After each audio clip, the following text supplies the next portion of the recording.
বিসমিল্লাহির রহমানির রহিম। আমি ডাক্তার মোহাম্মদ নুরুজ্জামান, প্রভাষক, নওগাঁ হোমিওপ্যাথিক মেডিকেল কলেজ ও হাসপাতাল। ডিএইচএমএস দ্বিতীয় বর্ষের অ্যানাটমি সাবজেক্ট থেকে ডাইজেস্টিভ সিস্টেম বা পরিপাকতন্ত্রের তৃতীয় অধ্যায় অনলাইন ক্লাস আরম্ভ করছি। আমরা স্টোমাক সম্পর্কে আজকের এই ক্লাস নেব। স্টোমাক বা পাকস্থলী। স্টোমাকের অবস্থান অ্যাবডোমেন এর এপিগ্যাস্ট্রিক, লেফট হাইপোকন্ড্রিয়াক এবং আমবিলিকাল রিজিয়নে। স্টোমাকের 4টি লেয়ার বা স্তরে গঠিত। 1 নম্বর মিউকোসা, 2 নম্বর সাবমিউকোসা, 3 নম্বর মাস্কুলারিস এক্সটার্না, 4 নম্বর সেরোসা। স্টোমাকের 2টি ইন্ট থাকে। 1 নম্বর কার্ডিয়াক ইন্ট, 2 নম্বর পাইলোরিক ইন্ট। স্টোমাকের 2টি বর্ডার বা কার্ভেচার থাকে। 1 নম্বর গ্রেটার কার্ভেচার বা বড় বক্রতা, 2 নম্বর লেসার কার্ভেচার বা ছোট বক্রতা। স্টোমাকের প্রধান 2টি অংশ বা পার্ট। 1 নম্বর কার্ডিয়াক পার্ট, এর মধ্যে থাকে ফান্ডাস উপরের অংশ, বডি দেহ। 2 নম্বর হচ্ছে পাইলোরিক পার্ট, এর মধ্যে থাকে পাইলোরিক অ্যান্ট্রাম বা পাইলোরাসের গুহা। 2 নম্বর পাইলোরিক ক্যানেল বা পাইলোরাসের নালী। স্টোমাক প্রায় 12 থেকে 14 সেন্টিমিটার লম্বা হয়, যার ধারণ ক্ষমতা 1500 থেকে 2000 ml বা মিলিলিটার। স্টোমাকের গ্ল্যান্ডকে গ্যাস্ট্রিক গ্ল্যান্ডও বলা হয়। এই স্টোমাকের গ্ল্যান্ড 3 ধরনের। 1 নম্বর কার্ডিয়াক গ্ল্যান্ড, যা কার্ডিয়াক অংশে অবস্থিত। এগুলো গ্ল্যান্ড মিউকাস সিক্রেশন বা লালা নিঃসরণ করে। বডি বা ফান্ডাস গ্ল্যান্ড, যা স্টোমাকের বডি বা ফান্ডাস অংশে অবস্থিত। এগুলো গ্ল্যান্ড থেকে পেপসিন এনজাইম ও হাইড্রোক্লোরিক অ্যাসিড বা HCl সিক্রেশন হয়। 3 নম্বর পাইলোরিক গ্ল্যান্ড, যা পাইলোরাস অংশে অবস্থান করে।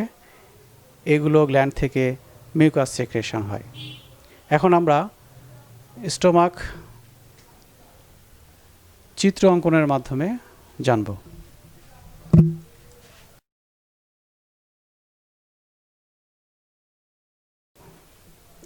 প্রথমে আমরা স্টোমাকের ইন্ট সম্পর্কে জানব। স্টোমাকের 2টি ইন্ট, একটি হচ্ছে উপরের, একটি হচ্ছে নিচের। উপরের ইন্টকে বলা হচ্ছে কার্ডিয়াক ইন্ট।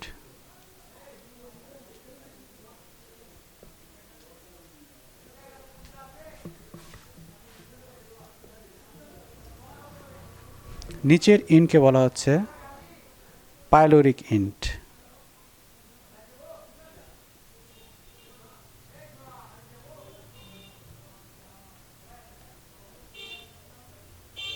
Pyloric int. স্টোমাকের 2টি পার্ট, একটি হচ্ছে কার্ডিয়াক পার্ট, আরেকটি হচ্ছে পাইলোরিক পার্ট।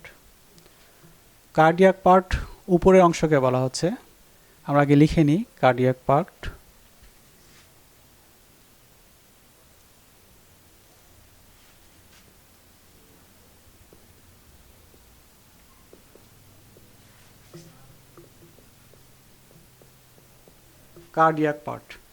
কার্ডিয়াক পার্টের মধ্যে 2টি অংশ থাকে, একটা হচ্ছে ফান্ডাস, আরেকটি হলো বডি।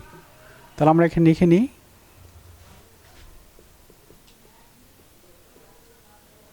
ফান্ডাস উপরের অংশ, বডি দেহটা।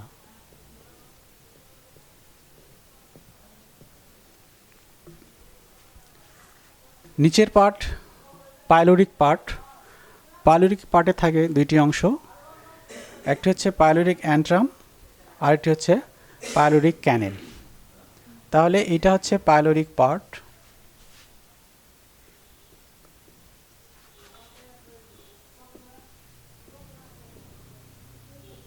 Pyloric part. এর মধ্যে দুইটা অংশ, এক নাম্বার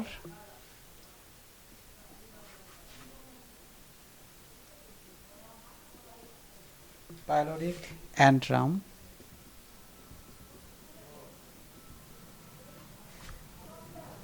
দ্বিতীয়টা পাইলোরিক ক্যানেল।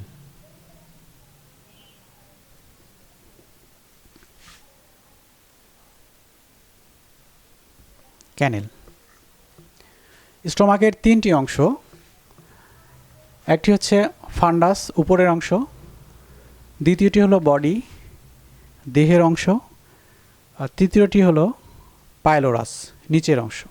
তাহলে আমরা অংশগুলো লিখে নিই। উপরের অংশ ফান্ডাস, মাঝের অংশ বডি,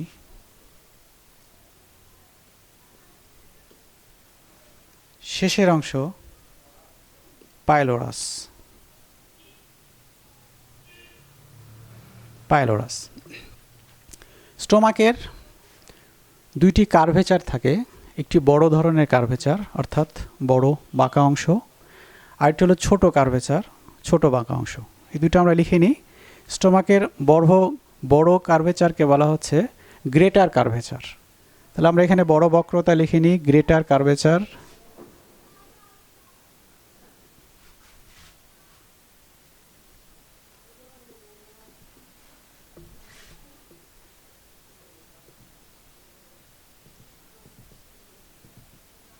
গ্রেটার কার্ভেচার। ছোট বক্রতা হচ্ছে লেসার কার্ভেচার।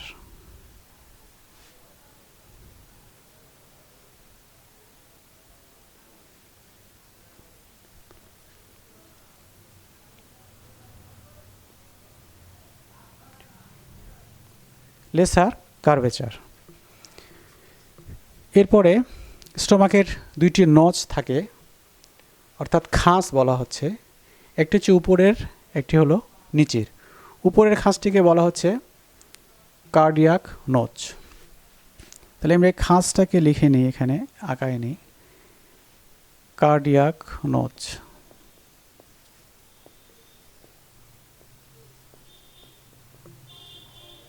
কার্ডিয়াক নচ অর্থাৎ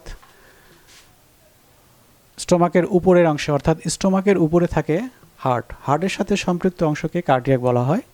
তো যেহেতু স্টোমাকের উপরের অংশটি হার্টের একটু নিচে থাকে, সে কারণে এখানে কার্ডিয়াক কথাটা বলা হচ্ছে, সেই জন্যে একে কার্ডিয়াক নোচ হিসাবে নামকরণ করা হচ্ছে। তাহলে এটা হচ্ছে কার্ডিয়াক নোচ। নিচের যে বক্রতা বা খাঁজটাকে বলা হচ্ছে অ্যাঙ্গুলার নোচ। আমরা এখানে লিখে নিই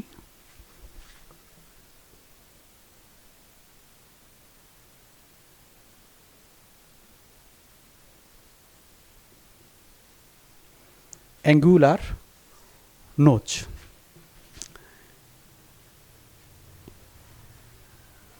এখন পাকস্থলীর তিনটি গ্ল্যান্ড রয়েছে, তিনটি গ্ল্যান্ড সম্পর্কে আমরা জানব।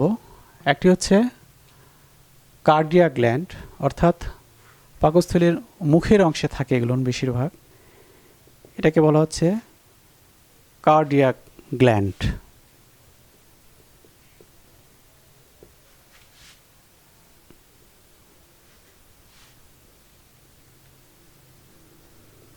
Cardiac gland. আরেকটি গ্ল্যান্ড হচ্ছে দেহের বডিতে থাকে বা উপরের অংশে থাকে, এজন্য একে বলা হচ্ছে ফান্ডাস গ্ল্যান্ড।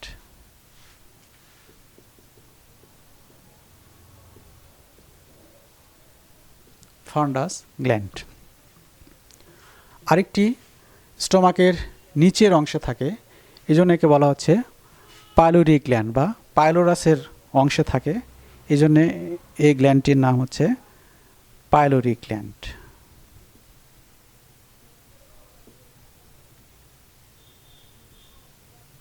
Pyloric gland. এ হচ্ছে আমাদের স্টোমাকের চিত্রসহ অংশগুলোর নাম জানা হয়ে গেল। এরপরে আমরা স্টোমাকের কিছু কাজ সম্পর্কে জানব। যখন খাদ্য স্টোমাকে প্রবেশ করে তখন পাকস্থলী গ্ল্যান্ড থেকে হজমকারক রস নিঃসৃত হয়, যাতে থাকে পানি যা খাদ্যকে দ্রবীভূত করে, যাতে থাকে মিউসিন যা খাদ্যকে পিচ্ছিল করে, যাতে থাকে হাইড্রোক্লোরিক অ্যাসিড যা খাদ্যের সাথে আগত জীবাণু ধ্বংস করে, খাদ্যকে অম্লীয় করে। এছাড়া প্রোটিনকে ভাঙার জন্য পেপসিন নামক এনজাইম নিঃসৃত হয়, যা গ্ল্যান্ডের মধ্যে থাকা অবস্থায় পেপসিনোজিন নামে ইনঅ্যাক্টিভ থাকে। যখন গ্ল্যান্ড থেকে বেরিয়ে স্টোমাকে আসে তখন HCl বা হাইড্রোক্লোরিক অ্যাসিড এর সংস্পর্শে এসে অ্যাক্টিভ হয় এবং অ্যাক্টিভ হয়ে পেপসিন নাম ধারণ করে এবং প্রোটিনকে ভেঙে অ্যামাইনো অ্যাসিডে পরিণত করে। এই পর্যন্ত আমরা স্টোমাক সম্পর্কে জানলাম। যারা শিক্ষার্থী স্টুডেন্ট রয়েছেন তাদের জন্যে এই পার্ট থেকে একটা প্রশ্ন, ইম্পর্টেন্ট প্রশ্ন আসতে পারে, সেটা হচ্ছে যে চিত্রসহ স্টোমাকের বিভিন্ন অংশের নামগুলো লিখো। এই ধরনের প্রশ্ন আসলে এভাবে আপনারা সুন্দর করে চিত্র আঁকায় অংশগুলোর নাম লিখবেন, তাহলে প্রশ্নের অ্যান্সারটি মোটামুটি সঠিক হবে বলে আমি মনে করি। এই পর্যন্ত অনলাইন ক্লাস শেষ করছি। আসসালামু আলাইকুম।